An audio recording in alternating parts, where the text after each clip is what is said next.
I want for any student who can identify their goal for us to have a way to get them there.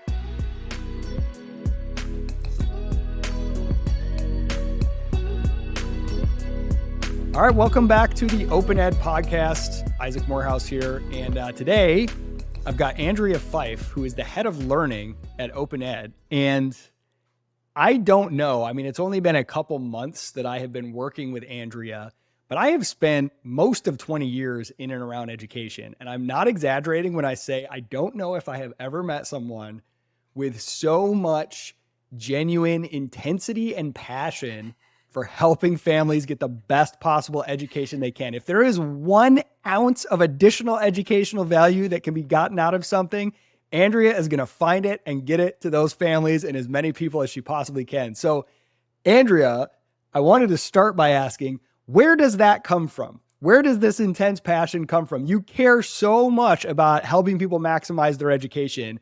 I want to know why that's in you. Oh man, I had to laugh when you described that as intense passion, because those are definitely words that I have heard to describe me before. That passion, it comes partly from my time in the classroom.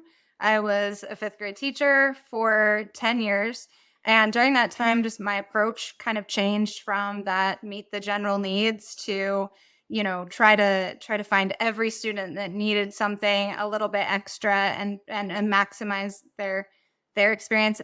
That's honestly actually the reason why I ended up leaving the classroom, because it was just unsustainable to try to go every day and for every single student meet each of those individual needs.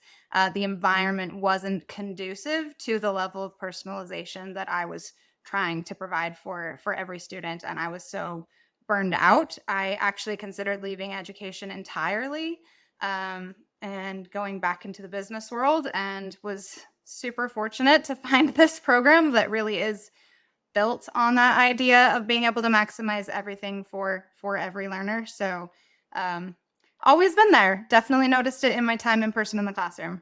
Well, I want to zoom back a little bit. I just love, I feel like getting people's personal stories is like one of the best ways to tease out other insights and things that they bring to the table. I would love to back up a little further and rewind to your own upbringing and your own educational experience. What was that like? If I remember, maybe there was a mix of public school, private, like there was some level, like your parents had some awareness of the need to customize, if I remember. So I'd love to just get that background from you.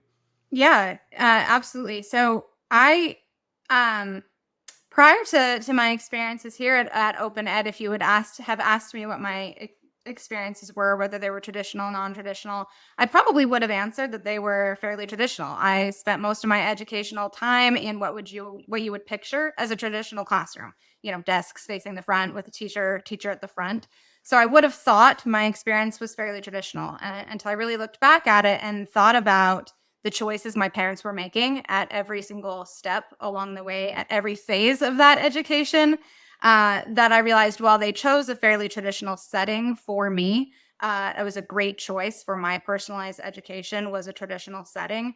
But when I think about all the choices that they made, from choosing to enroll me in a private school when I was young, taking a teacher's advice to actually have me skip a grade when I was really young for a more challenging academic experience, to allowing me to choose in middle school whether I wanted a more rigorous setting or a more social setting, to a year when I actually went back to the private school setting and participated in a grade level that didn't even exist, with a truly personalized opportunity. I mean, my mom just called the school and was like, "This isn't working for Andrea. Can we bring her back? I know you don't actually have an 8th grade, but can we put her there anyway? She'll just learn math on her own. Can you just let her sit in the classroom? We'll grade her assignments at home, but I think the rest of the curriculum at this advanced private school is going to work."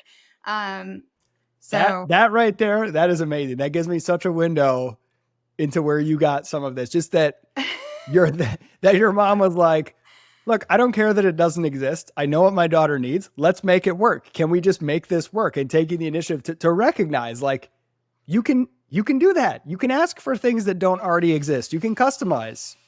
Yeah, and I think a huge part of that is she was always willing to put in the work personally. I really never observed my mom demanding something from the system that didn't exist, but she was always willing to go in and say, "Hey, this doesn't exist, but I think it could. If I'm willing to put in the time, can we create the space?" And so that was absolutely the case with that 8th grade experience. She said, no extra lift to the teacher. I'm not asking the teacher to teach 7th grade math and 8th grade math. We can handle the math at home. I'll review the homework. Can she just independent study math during that particular block? We'll just kind of flip it. She'll do the work there. We'll do the teaching at home. And I think that was one of the secrets is she always had this knack for seeing this already exists. This piece is there. This safe, supportive environment where people are learning. It's quiet. It's going to be a great place for learning, but it isn't the curriculum Andrea's ready for. How can we supplement? How can we get the most out of both options? I guess when you ask me where does my passion and intensity come from for that, absolutely comes from my mom and her ability to just say, how can I get more out of this? Yeah, it's funny you hinted on something that it's a combination that like it's not just finding the right curriculum or teacher or content for a kid. The setting and the environment are such a huge part of it too, and recognizing like how to bring those two things together because you can especially with all the things that are online now, you can find almost any type of content that might be a good fit for a particular kid, the content itself. But, the old Marshall McLuhan saying the medium is the message. The way that content is consumed or the environment the kid is in, if they're around other kids or other people that help spur them on versus an environment that makes them feel threatened or stressed, I think that's so important too. So it sounds like you kind of had both, your parents recognizing both things. What does Andrea need in terms of the content of the learning, but what kind of environment is going to work for her? Yeah, absolutely. I always did really well in social learning environments. I learn well in groups. I work well, in an environment where other people are working. I'm not always super self-motivated, if it's just up to me to be like, no one else is working, but I'm going to work. So I've always done really, really well in an area where other students are doing studious things. But with access to a curriculum that's challenging for me or that's personalized or that's interesting but absolutely a blend of the curriculum, the methodology, and the environment.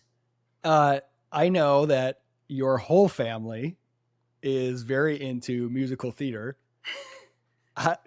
Talk to me about the relationship between that and kind of your own education and your children's education. Where does that fit? How do those things go together? Because I think sometimes it's easy to see whether it's sports or music, theater, as dance. Those are fun hobbies. Education is like the real serious stuff. Education is just like learning the math and the science and and then those are like, maybe if you're lucky, you have the time, you got your homework done, you can go do the fun stuff. But I don't think you see it that way. So I'm curious, I'd love to hear your take on that. Yeah, I don't see it that way at all. I always tell people I can't teach without singing and I can't sing without teaching. They both come out at the same time. It's probably annoying to people, but even if I'm working with adults and we're learning a song, I'm breaking it down into the grammar. You're going to memorize this better if you understand that this preposition came before this or whatever, and then I end up launching into a grammar lesson. And if I'm teaching grammar, I'm teaching it through song. I got that from my mom as well. You're going to hear that a lot. She's the best educator that I've ever known. And so I don't know that this is the time or the place, but if you would like me to sing my linking verbs, I absolutely still can. That's how my mom taught. From the time that we were little, we would sing in the car on trips. We would learn rounds as a family, and then she used it in her classroom. She used it at home. Music and education for me are one and the same. Learning to play the piano was a requirement in the household that I grew up in. When I was younger, I didn't quite know why, but when I was older, my mom explained to me that she knew that I needed the challenge, that some other things came really easily to me, and she told me you needed something in your life that you had to work hard for. I wanted you to learn that, and piano was that thing. And so that was woven all throughout. And then that later turned into I took dance for a while, but then that was super time consuming, didn't quite match with our family's values of how much time to dedicate to that extracurricular. Wanted to kind of sing and dance. That didn't exist. So my mom went to the dance studio and said, hey, what if I teach a class that is singing and dancing? We can trade. I'll teach for free. You can enroll whatever your students want to, whatever your other dance students might be interested in that class. If I can use the studio space. And so she created this class for my sisters and I. Other kids got to enroll. It's always been one and the same in our house. Music is learning, learning is music, all together. I love what you said about. There's two separate thoughts that I have here from what you're sharing. What you said about your mom with piano, I think that's a really good thing to remember. That it is very true that I think most kids, if they just sort of do the traditional approach to schooling, they end up spending way too much time being forced to do things that they're not particularly good at and they don't particularly like. And I think it's really important to be sensitive to that and be like, look, find those things that get your kids excited, that they excel at, that they do really well, and let them chase those interests. But it's also important to have some things that are challenging, like to have those challenges. I think that's a great recognition by your mom that, hey, everything else is coming easy. You do need to learn to struggle through some things. And that is an important lesson to learn. I know as homeschooling my kids ourselves and having a lot of self-direction involved and giving the kids a lot of scope to pursue their interests. One thing, we've done the same thing. We actually have all three of our younger kids are taking piano lessons right now, whether they want to or not. My mom made me do that. I hated it at the time, and I'm so grateful now. Yep. But like, if everything in life is just stuff your parents are forcing you to do, I don't think you learn very much about how to be self-directed and self-motivated. But if there's not anything that is hard, I think that there's something missing. Like there should be some things that are a challenge and that you have to force yourself to get over. And maybe that's, if you're a shy kid, maybe it's doing one thing with a group that kind of forces you to get over that. If you're really outgoing and very hyper, maybe it's learning to read by yourself. Like something that does push you a little bit is such a good balance, even though you want to have a lot of self-direction. And one thing that my mom was always really careful about and that she would tell us about, she wanted us to have personalized opportunities, but she also wanted to prepare us for an adult world that wasn't necessarily going to provide that same experience for us. And that was something she was always really cautious about. She's like, I want you to be able to pursue your interests, but I also do want you to understand there are systems in the world that are more or less non-negotiable. Paying your taxes is a great example. Obviously, you can choose not to, but most people wouldn't choose the consequences of that choice. So really, in effect, paying taxes is non-negotiable. There are certain systems that are the system. And so my mom wanted us to have personalized education opportunities. She wanted us to be interest-driven. She wanted us to always have access to the next challenge, the next thing that we wanted to consume or do. But she also didn't want to go so far to personalized and student directed that we didn't have the opportunity to recognize when a system is a system and how to learn to thrive, adapt, change what we did have control over to make it work. And I really appreciate that she was able to find that balance. Yeah, that's a great lesson. I've had some of those conversations with my kids about the difference between what you have the right to do and what might be a good idea to do, right? There are certain games, even social conventions. I remember my youngest, he's just kind of very, very independent. No one's going to tell him what to do. And even when he was young and sort of the typical convention where a stranger says, hey buddy, how are you? And he'd be like, he just wouldn't answer. And he'd be like, I don't know this person. I'm not obligated to answer. And I would say, that is true. You're not obligated to, but think about the various social games involved, the costs and the benefits of coming across as someone who's rude versus not. There are consequences to these things. And like, if you think of it not as binary, I'm forced to do this or I'm free to not do this, like everything's kind of a game and you got to decide which games you're willing to play and which games you're willing to take the risk of not playing, and just kind of approaching it a little bit more fluidly than you must do this, and anything that you're not forced to do, just don't do it all because it's all terrible. You know, that's a good distinction for kids and for adults. I have the best story that relates to that. But I'm also kind of curious, like, do your kids get annoyed when you point that out of like you really do get to make all these choices, you just have to accept the consequences of those choices? Like, did they ever kind of roll their eyes at you and just be like, why won't you just tell me what to do? Why do you turn this back on me? Yes, for sure. My oldest, very philosophical, he likes those kind of conversations. And he'll go back and forth and talk about it and find it to be like interesting to discuss and to kind of like probe the boundaries of the difference between what you're free to do. Not my middle children are like, why are you telling me all this stuff? Just tell me what to do. You know what I mean? Like, Yeah. they don't want to deal with that. So I have a son who's a senior in high school this year. And I think it was 2 years ago, he was taking an AP history class that he was not loving, AP World History. And he came home from school and he's complaining about his world history class. I mean, he was just like really annoyed about this class. And I said, okay, don't go. And he was like, what? I have to go. If I don't go, I'll fail. And I said, and who cares? Well, if it's a required class for graduation, Mom. Says who? Well, says the school, like it's on the list of things I have to do to graduate. And I said, and who says you have to graduate? And he's like, what? I just kind of thought I was supposed to. And I said, I don't care if you graduate. Do you care if you graduate? What are your goals? Is graduating aligned with your goals? And he's just like stuttering, stammering, like, why can't you just be normal and just be like, there is no choice but go to world history and like it. And so, we get through to the end of this and he's like, well, I just want to complain, Mom. I want to go to history. I want to do well in this class. I just wanted to complain. And I was like, okay, sounds great. I just wanted to make sure you knew that the struggles you were having in your world history class right now are a result of a choice you made to take that class. And if at any point that class stops meeting your needs, you just let me know.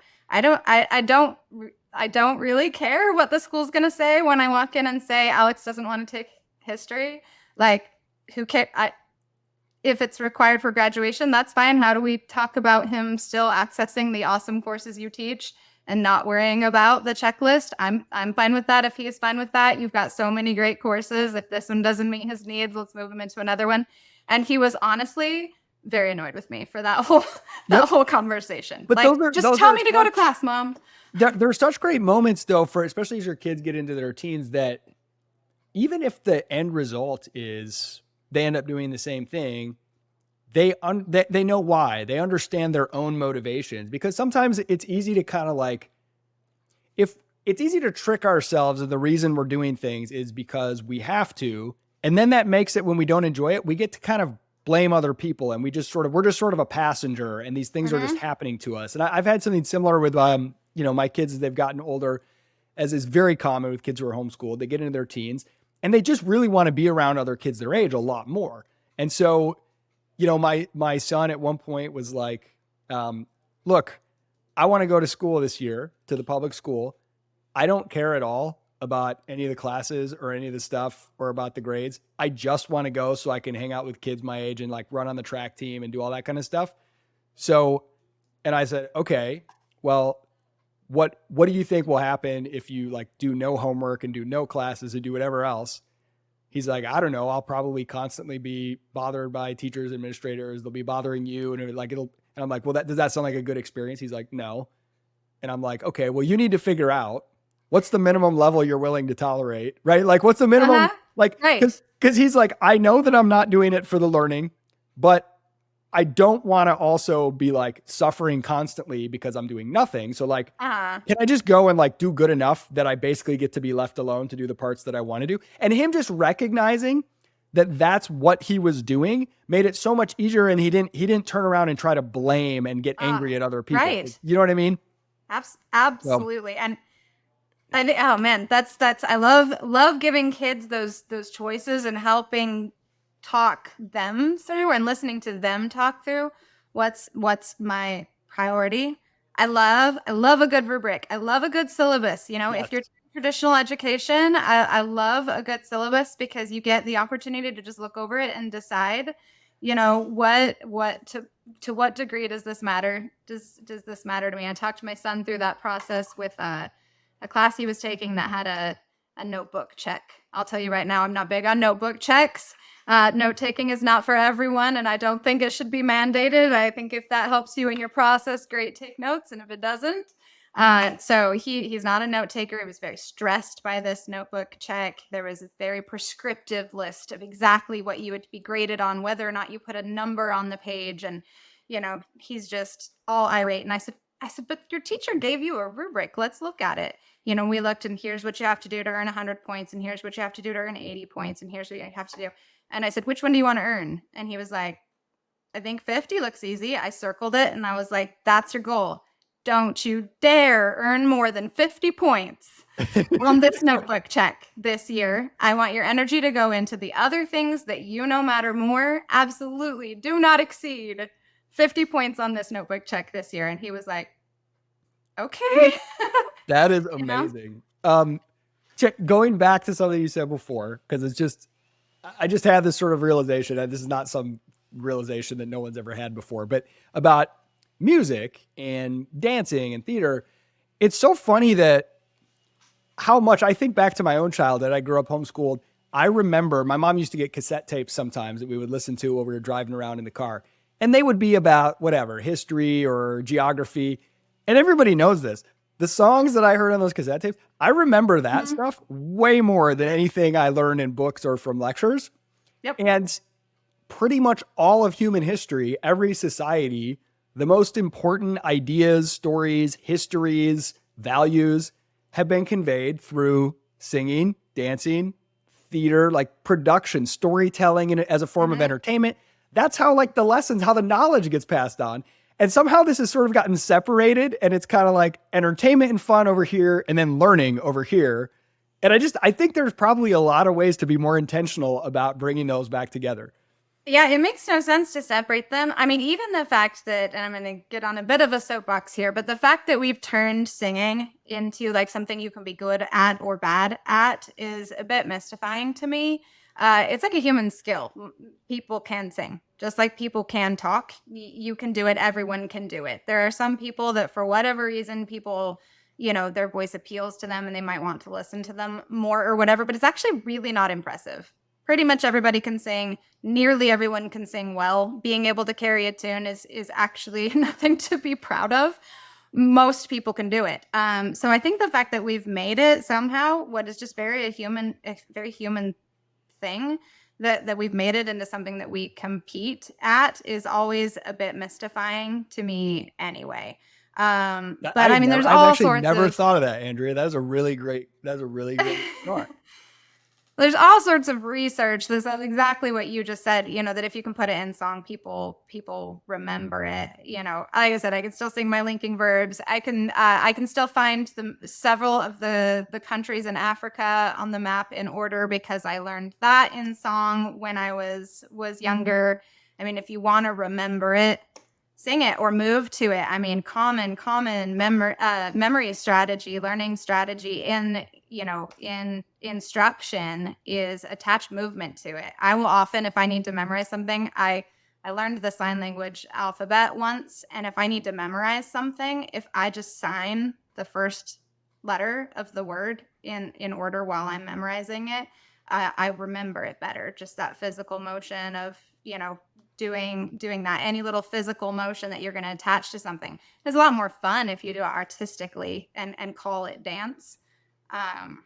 We should start incorporating this into our business meetings, Andrea. When we're gonna, review business goals, we should, do it in song. Here we go. Yeah, I was gonna say, if you see me like suddenly moving in the meetings, I'm trying to remember the acronyms, and I'm just, signing. This is what that stands for. So let me ask you about your college experience. And then I want to chat a little bit about your kids. You've mentioned a couple stories, but I know you have a couple more really interesting things. But talk to me about your college experience.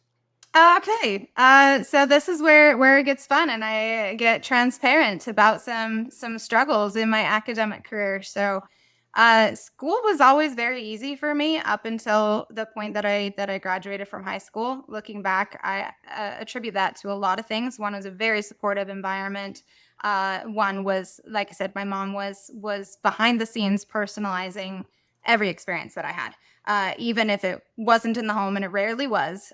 She was always there in the background. She had pulled some sort of strings to make certain I was getting exactly what I needed, and I didn't know that until I went off to college on a full tuition scholarship, which I lost really fast because that environment changed.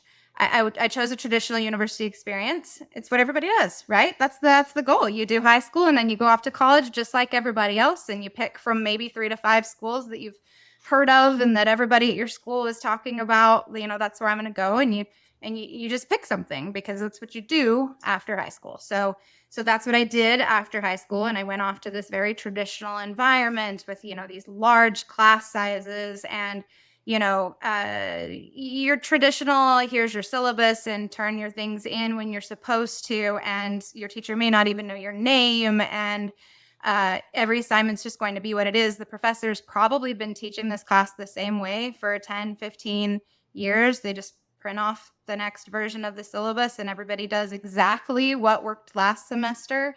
So even just year to year and updates, and I don't want to disparage every professor. I'm certain there are great ones out there, but as a generalization, that's often what that traditional university experience is. That was definitely mine. I probably had And maybe 1 out of 8 or 10 professors that were different and were good, but that was right, the majority. That was definitely the majority.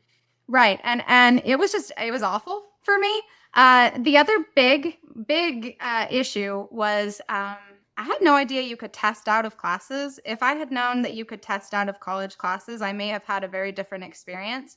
But I went I was actually a music therapy major at the beginning of my attempt at university. And I had 13 years of piano lessons. I was really quite an accomplished pianist. I had no idea you could test out of classes. So they put me into like the music theory 101 and keyboarding 101 and aural skills. I was in a keyboarding, like a beginning level keyboarding class to learn to play the piano after having had 13 years of piano lessons. And so I just stopped going. It wasn't meeting my needs. It wasn't serving me. It wasn't engaging. I had no desire to be there. And so I just didn't go, which is a really fantastic way to lose a full tuition scholarship really fast, is to just say, I mean, I could have aced that class so easily, but I don't thrive in environments that aren't challenging. And nobody noticed. Like nobody said, oh my goodness, she seems to be just whizzing through this. Maybe we could increase the level of difficulty, or maybe we could talk to her about her options. Maybe we could explain to her, you don't belong in this class. Let's get you either tested out or into the most advanced, music classes that we have. But nobody even noticed. And so I just, so I came back the next year. I changed majors against my mother's advice. I decided to try to be an English major. Said, well, I love 2 things. I love music and I love language and words. So I'll try to be an English major. And she said, you're going to hate those classes even more than you hated your music classes. You're going to want to get in there and you're going to want to discuss the things that matter to you. And they're going to want you to find the answer that they're expecting from the way that this class is supposed to go. And you're going to hate it. But I didn't know what else to do. So I went back the second year as an English major, made it about, 6 or 8 weeks. Called my parents and said, I'm coming home. I don't know what I'm doing here. I don't know what my goals are. This doesn't seem to be aligned to anything real. So how about I just come home? Came home, got a job, started working at a real estate company. While I was there, I discovered that I have a passion for graphic design. And once I discovered this, I was like, I think I want to go back to school. I want to learn more about this. I truly want to study this. What programs are there out there that are going to teach me graphic design and marketing? Because I'm fascinated by this. Was able to find a different program that was non-traditional, that the courses were only 5 weeks long. You take 1 class at a time. It was interest-based. They had opportunities where I could, test out of classes, or they, showed me how to take the CLEP tests and how to do prior learning that they would evaluate and all those kinds of things. So much more personalized. Plus, it was interest-based. ended up from that program going from totally dropped out, lost my full tuition scholarship to, graduating with a 4.0, went on to get a master's in education from the same institution. Just a completely different experience. That you are speaking my language there, because I know I've talked about it a few times on this show, but I founded a college alternative company, to get people into careers to apprentice. And one of the main things was not to just say, oh, college is a waste, but to say, unless and until you know what you want out of it, just the assumption that it comes after high school and then you just sort of like do it and you don't know why. The fact that you went and you said, okay, now I'm going to go work. And in the context of the real world, you discovered, I hey, I'm discovered interested it. in graphic design. I want to learn more. Now I have a reason to go take these classes, to go get this training. There's a connection to an outcome that I want. That makes all the difference in the world. And I feel like if there would be more focus on, even during high school, but certainly after, go, if something interests you, go shadow somebody, go intern, go apprentice, go get some experience in some different professions. And if you suddenly realize, I mean, if I had $1 for every lawyer I knew who said, I hate my job and I wish I didn't go to law school, but now I have to be a lawyer because it's the only thing that will pay for my law school debt. If they would have spent a year at a law firm and saw what most lawyers do all day, a lot of those kids would have been like, never mind, I don't want to do it. Right. Mm-hmm. But they did it just because they thought, everybody told them, you're smart, you're good at debate, you should go be a lawyer. Right. And like, Right. just getting some of that context can really help focus what you do with that post-secondary education. Yeah, and it's so interesting as a parent now, to be like, I wish that someone would have told me I don't have to go to college straight out of high school. Now, as a parent, I turn around and I say that to my kids, but I also need to be respectful of the fact that they might want to. That Yes. might actually be a goal that they have. And that's one of the most challenging things for me as a parent, and especially working here and having learned all the things at OpenEd that I've learned, and the philosophies, and getting to meet so many interesting parents doing so many things. But when I go back and I have those conversations with my kids and I listen to them and they say, but that is aligned with my goals, then I also have to be willing to listen to that and say, great, then for you, that's the absolute right choice.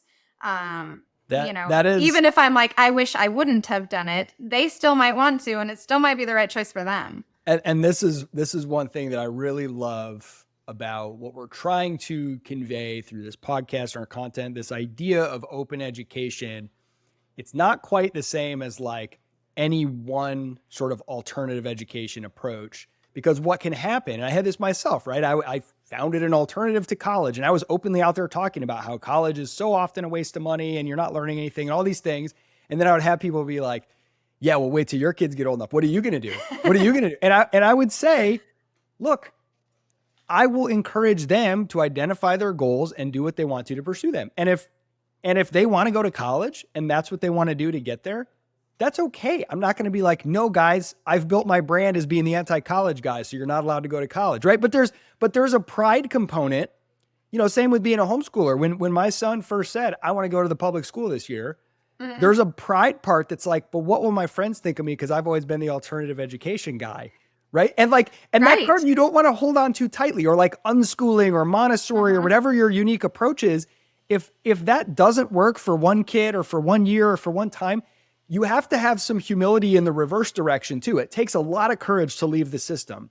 But if you get too wedded to one particular alternative approach, it can also take a lot of humility to be willing to say, okay, yes, you can go to public school this year if you want to, even though everybody knows me as the guy who rails against the traditional school system. And I gotta take a reputational hit that my kid goes, like, it's not about me. It's about the kids and what they need at that given time. And that's a lesson that's really good to be reminded of.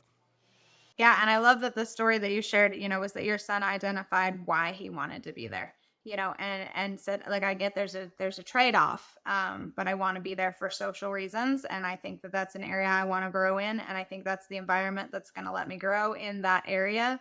And, being able to pick and choose, or to make those changes, or to combine the best, for the people who are doing a couple of classes at a boundary school, or whatever that picking and choosing is, for me, that's the beauty. And to break free of all of the constraints, to not feel like that just because you chose it this year means you have to choose it always.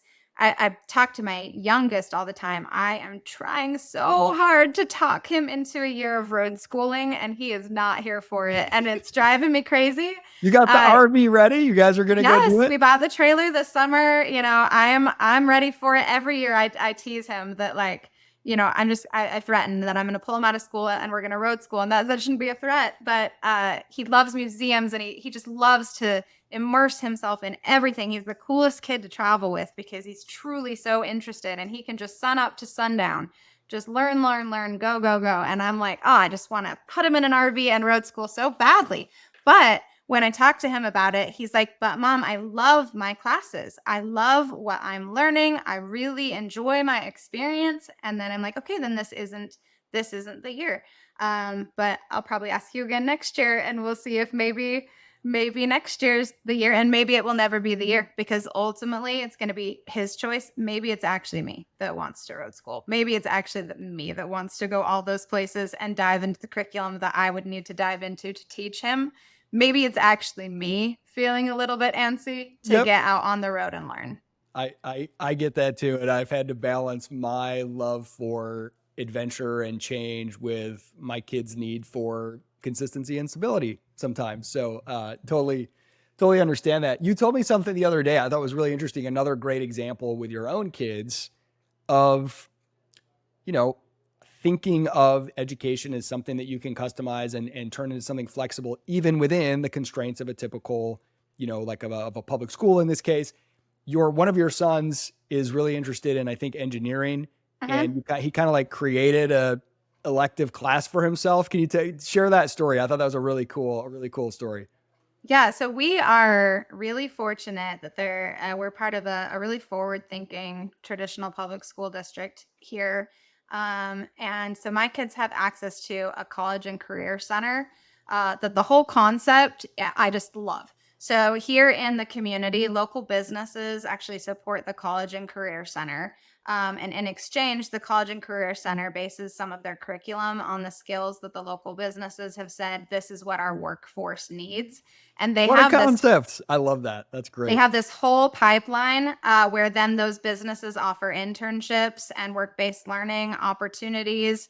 And so, the businesses say, here's the skills that the future workforce needs. The school says, great, we'll hire teachers that can teach those. We'll invest in the resources for that.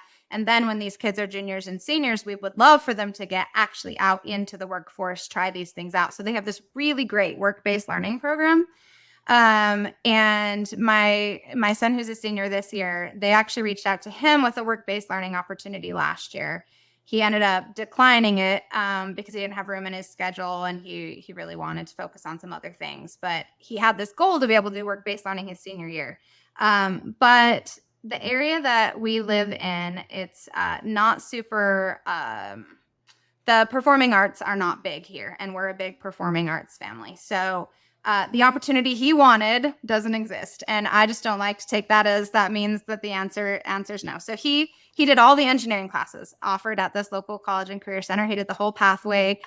He got OSHA certified as a freshman at the college and career center. He carries that around in his wallet, badge of pride. That certification means so much more to him than any grade he's ever earned at the school. But he finished the whole engineering pathway.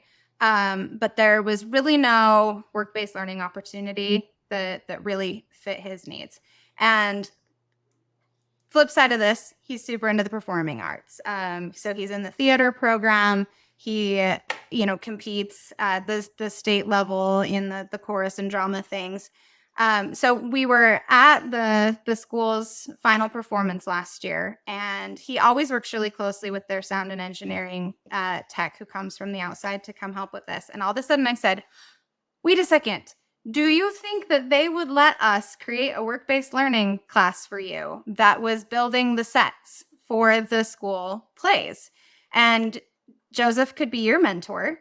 And we could pitch it to the school as this is, set construction with an engineering perspective, you can learn how to do all the rendering and everything in the software programs, and then use your drawings to actually build the sets. And he was like, oh, that'd be so cool. And I was like, we're going to find out. So we emailed the work-based learning coordinator, and he's like, I think, but like, I don't quite know what you mean. Who would be the mentor? So I emailed the theater teacher, and I was like, this is what we're trying to do. Would you support this? And she's like, absolutely. I'll get the contact information. So got the work-based learning coordinator to talk to the theater teacher, got it all worked out. And so for third period this year, on his actual traditional schedule, he's earning high school credit for it.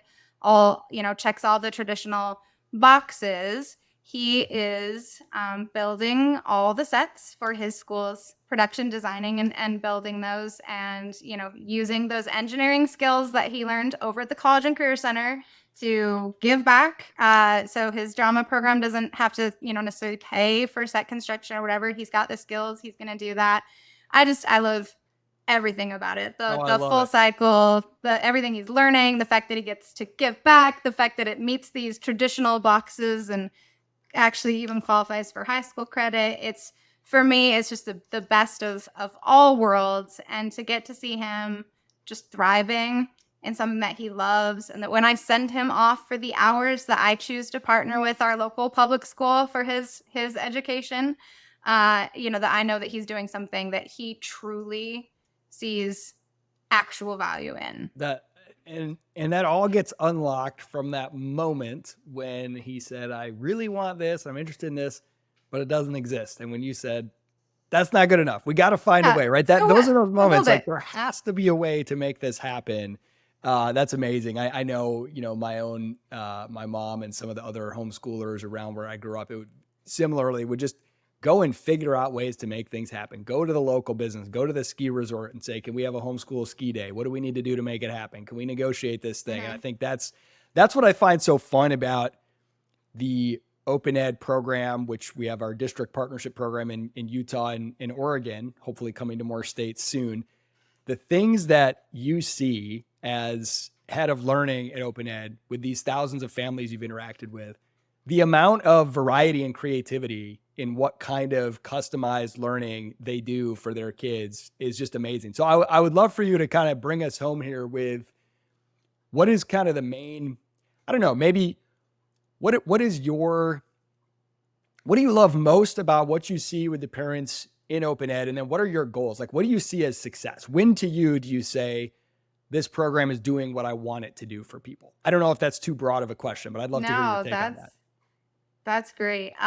First half of the question, I'm trying to remember exactly what the first half was. Well, kind of like what are like some of the big trends and themes that you notice in how parents are doing this? Yeah. So honestly, if I could give any piece of my experience to all of the parents, all parents, it would be to be able to see what I get to see. So because I get access to all of these stories, thousands and thousands of families, and I've just read so many. Our district model students send in a weekly learning log that just kind of describes what they did, what they learned that week, and the variety in those. It has changed my entire perspective of education. My first 6 months here as a homeroom teacher, it just changed how I parent. It changed all my philosophies of education, because I used to be very rigid. I thought there was a best way. And that I was doing it. Absolutely. Would have told everyone there is a way, and it's the way that I'm doing it. That was a very humbling first 6 months to realize, oh my goodness, there are so many ways, and these kids are thriving in so many different ways. And then when I started going, I want to try that, I want to try that, I want to try that, and started implementing the things that other families are doing, and saw them working with my kids, that if I could give that to others, just the ability to have read thousands of different approaches and finding the value in every single one of them. There's many that I probably wouldn't commit to for the full year, but that I would absolutely do for a week. I think I would be in and out of methodologies if my kids were less resistant to a more open education approach. There's a lot of different things I would do and try, and I've learned that from the families. So if I could create a way for everyone to get to hear all of that, to get to assimilate all of that, to get to feel inspired by all of that. And I will just tell you, Isaac, that's probably the thing that I'm most excited about OpenEd, about this podcast, about the OpenEd Daily, is I think that that's the mission. I think that's the goal. I think that that's the idea, is not to say there is a way, but to say there are so many ways. We should put together, I know the marketing team is listening to this, so this is a little idea. Every once in a while, we should do 10 most interesting courses we saw from OpenEd families this year, or something like that. Because I know you've seen you have some amazing. They are doing so many amazing things that I just. So one year I helped a family who they were planning to go sailing for 9 months and were going to be basically off the grid. They wanted to make certain that they would be able to meet the program requirements to be part of the district model, and they knew it was going to take some innovation, and it took some doing.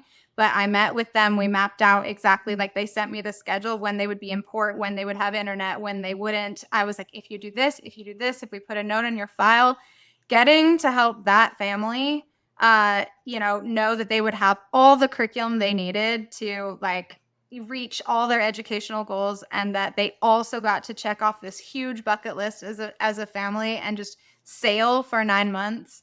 Knowing that I played a small part in that is that's just your sale so to your son, Andrea, because you know how they tell kids to go and say, hey, Dad, can I have $1,000? And then of course they'll say no, and they say, okay, well, just kidding, but I put a dent in the car, right? You ask for the crazy things first. So you got to say that to your son. We're going to go sailing. We're going to do sailing schooling next year. And then when he freaks out, you can say, no, just kidding. We're just going to go in the trailer and do it on the road. Then maybe it'll be easier, for him to say. Yeah, because if you go sailing and say you have no internet in the RV, at least we have access to the internet. Maybe I can get a teenager to do that.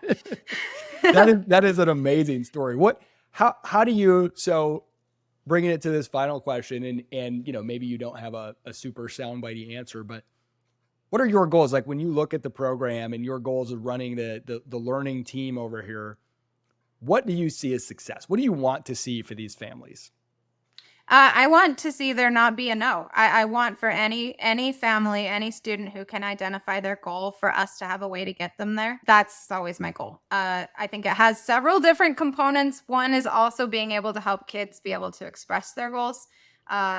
If we don't understand what goal we're working toward, it's really difficult to map out a path toward that, and part of that is understanding that they can have goals that they've never heard of before. There's sort of a deconstructing the traditional narrative that has to happen before someone can truly tell me their goal, because if they think there's only one of three options, I said, what are your goals after high school, and they think the only option is college, they're going to tell me college. They might not mean it. They don't know there are other options. So I guess step one would be make sure that they know there are other options, so that we can have a solid conversation about what are your goals. And then I would just want to know that no matter what someone says, I already have a list of awesome, here's where to start. We have it. We can help you access that. That's my goal. I love it. Not taking no, finding a way to get to yes. Andrea, thank you so much for joining us. Thanks everybody for joining this episode of the OpenEd podcast.